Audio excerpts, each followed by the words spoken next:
Okay.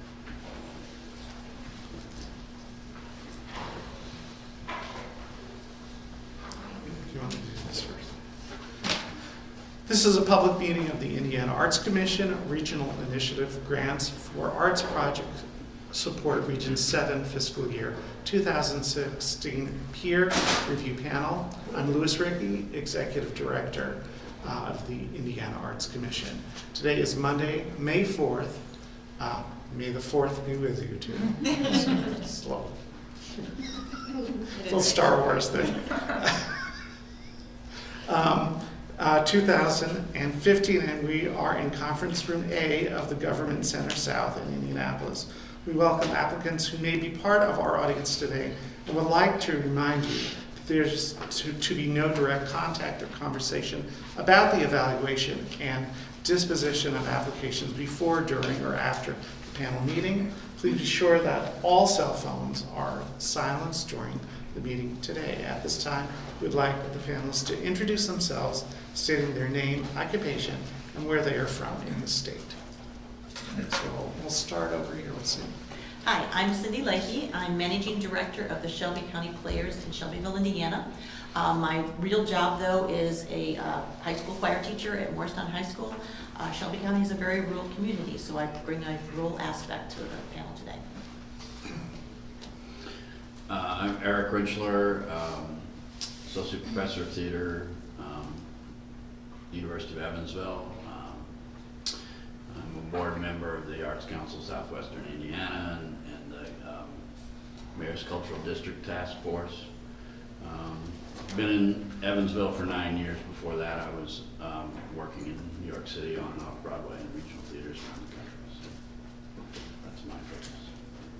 I'm Abby Perfetti. I'm originally from Indianapolis, but I live in Bloomington, and I manage the content and social media for Visit Bloomington.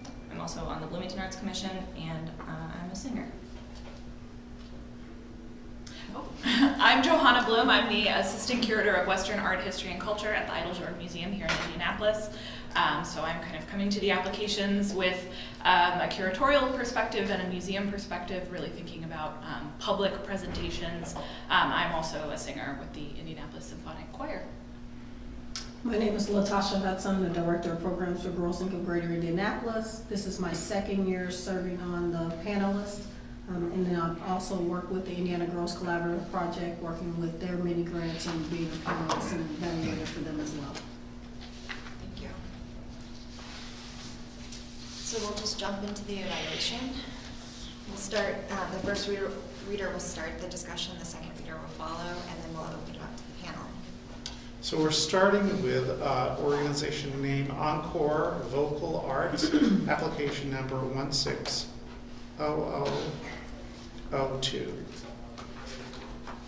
And if I'm going to do this, I need to go get my glasses. Where are they? They're at the office. I didn't think I was going to do this. I'll go get them. No, I'll get them. Well, no, I'll just go get them. Or I can have Dennis frame over. Do you want me to just plan to do this? Or you can just moderate, and I'm just going to run over and get it. But I have to get my copy.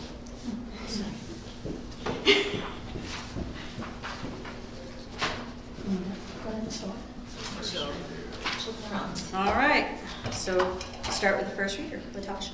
All right. Excuse me.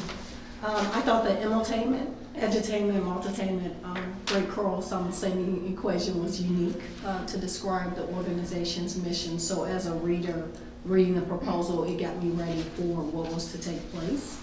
I thought the proposal had achievable goals and potential for success.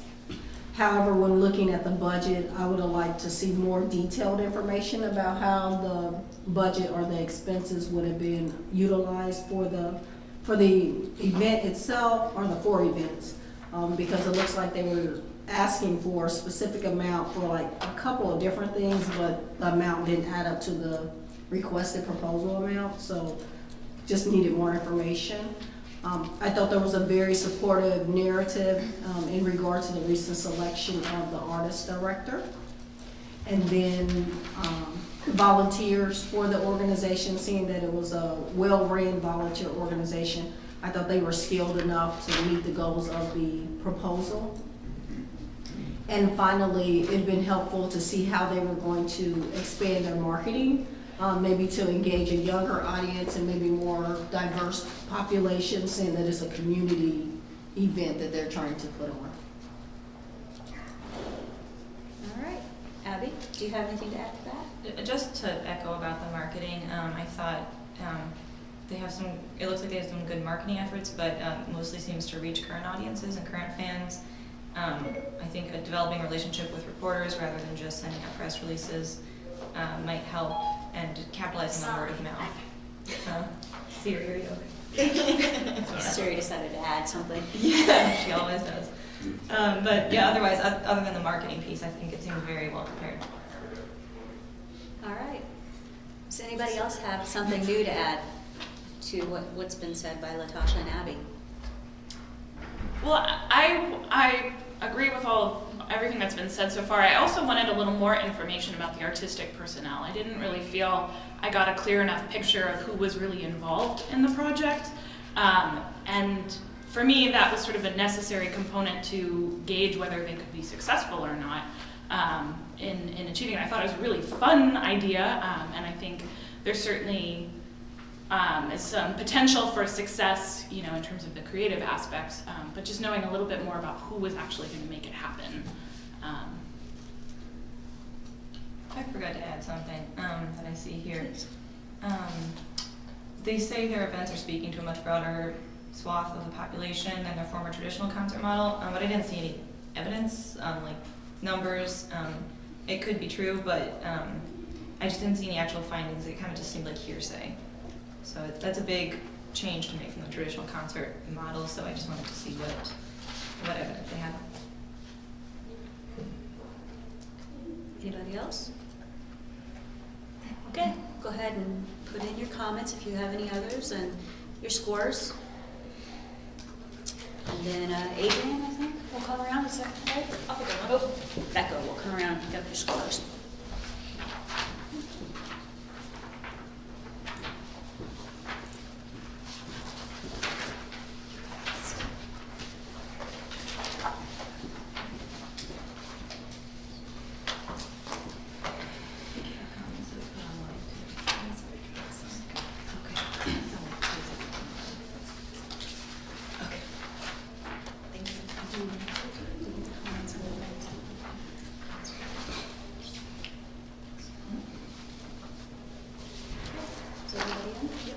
Okay, let's go ahead and move on to the Museum of Miniature Houses and Other Collections. We'll start with our first reader, Cindy.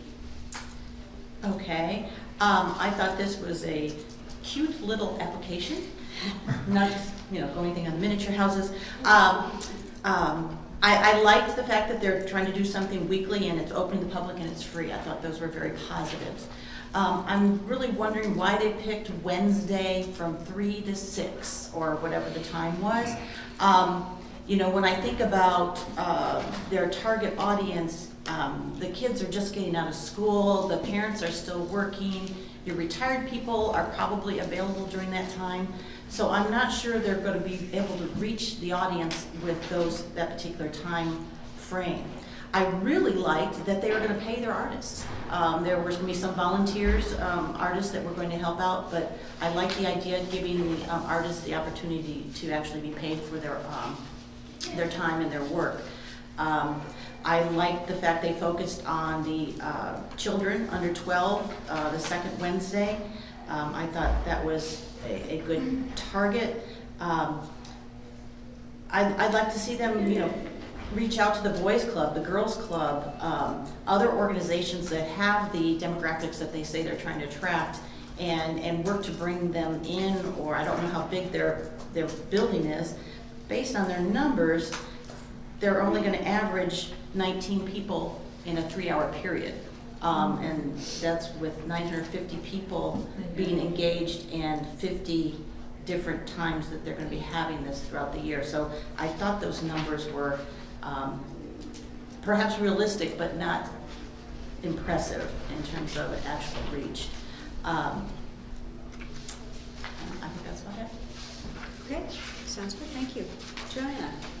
Yeah, I would echo everything Cindy has said, especially the comments about, you know, taking your project and reaching your target audience, you know, thinking about reaching out to low-income families, that time frame just doesn't seem to work in my mind, you know, that you would really be able to draw low-income families and people who are looking for some sort of activity for their family that is cost-effective and fun. It just didn't seem like the timing would be quite right. However, I do think it's a really smart move for a museum like this, which has such a specific sort of content focus in terms of miniatures, to branch out and attempt to connect that particular art form with other art forms. I think that's a really smart way of broadening your reach and engaging people in the content of the institution. So definitely I would encourage them to try to leverage more partnerships in their community and maybe outside of just the Carmel Arts District too, to help reach those audiences and get them in and engage them with the content. Very good. Does anybody have anything else they'd like to add? Just going on the concert every week kind of thing, I think I would recommend starting with just one-on-one, build an audience. That could be a really great program, like you said, connecting people with the type of museum it is in different ways, but I think 50 concerts a year is pretty ambitious. Anybody else? Anything new? Okay, go ahead and put in any new comments that you have and your scores. We'll be around to pick those up for you.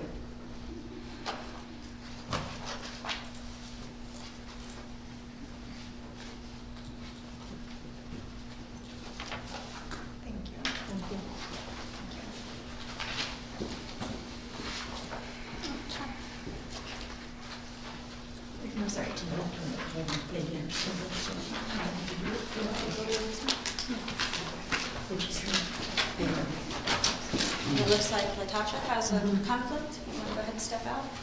I can come and get you here in a minute. Thank you. Stretch your legs.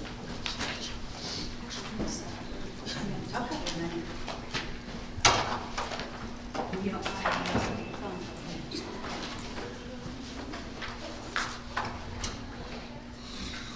Switch with glasses. Isn't that the big? I know. Thank you for doing it. I appreciate it. So just to note that Latasha Hudson has stepped out of the room for this discussion. The next application Is Indianapolis-Marion County Public Library Foundation 160005. And Joanna Bloom is our first reader.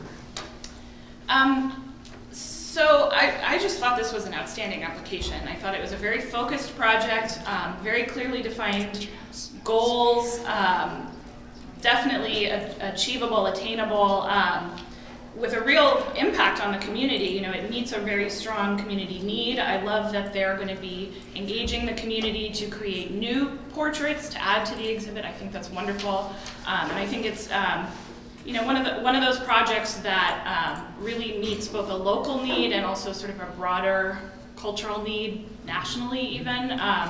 So I think it's sort of pioneering and just really great that the Public Library Foundation is kind of getting out ahead on something like this. Trying to back over my notes. Yeah, I thought it was just a really strong application. Kind of hit all of the markers for me. We have no second reader for this one. Okay. So I'm just going to open it up to the rest of the panel. I agree with that assessment. I think there might be a missed opportunity, though, to engage the public further, maybe digital submission of photographs that are, displayed on a slideshow kind of thing, or submitted in another way and displayed in another way. But it seems like the engagement with the community is through those 10 photographs and the admission to the exhibit. And the workshops. Yeah. But I did wonder if the workshops, the total projected attendance is 50 people, and they mentioned multiple workshops, so I don't know if those are intentionally kept small to have a really big impact on the people who come, or if 50, it's because they haven't done a lot of these yet and they don't know how many people they'll get. But that seemed to be like, they talked about it like it was a decent sized component, but it doesn't seem like nearly as big an impact as the gallery part of it. So I just wanted some more information on the impact of the workshops. And I had a question about how are they going to get these low-income people there? Are they providing shuttle buses or bus passes to help them, arrive? Church groups? What were the specific ways that they physically were going to get there, if that's the target groups that they're hitting? But I thought it was a strong application as well.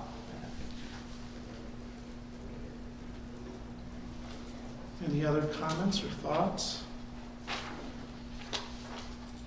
If not, I will have you go ahead and score this application.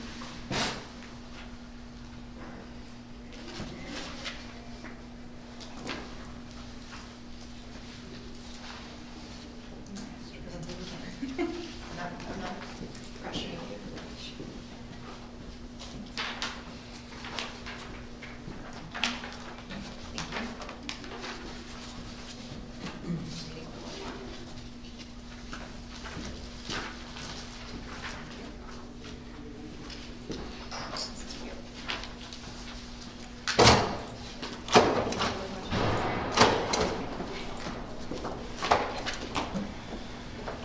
This next one, I think Johanna has a conflict of interest, so we will excuse her for the moment.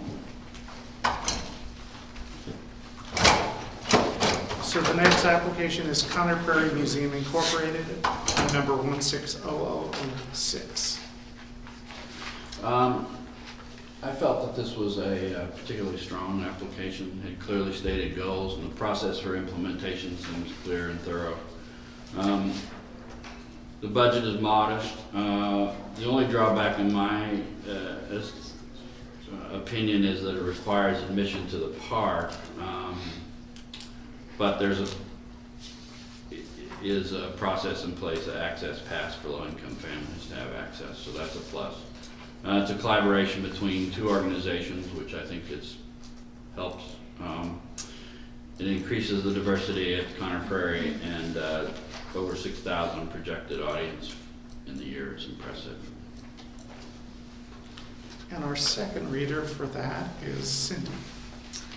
Yes, I agree with everything Eric just said. There is a major error that made me look at the date. The proposed activity starts July 1st, 2016. I believe that's supposed to be 2015. So that took me by surprise. I think that the management of this project is tremendous. The fact that the person that's going to lead the project had done this, similar to this in Atlanta, was a smart thing on Conner Prairie's hiring of that particular person. The access pass I also thought was tremendous.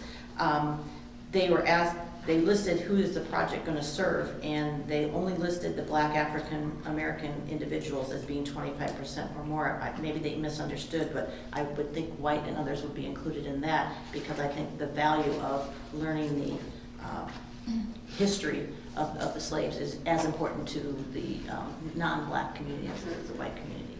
So I'm sure that's what their intent is as well.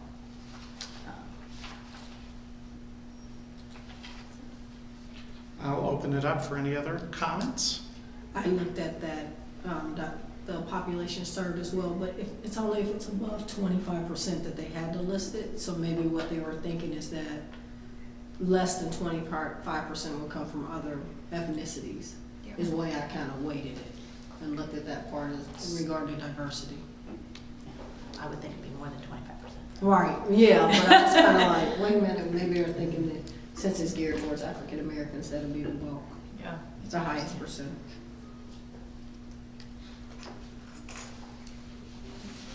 Any other comments? It would have been nice to see a little bit of evidence of past theater success. It looks like they've got a lot of theater that they're starting to do there, and I know they've been done that on and off for years, but just what they've learned from past theater experiences and how they're going to improve that for this, because it seems like they're going to see this. A lot of people are going to see this, so a little more evidence of their learning from the past on it.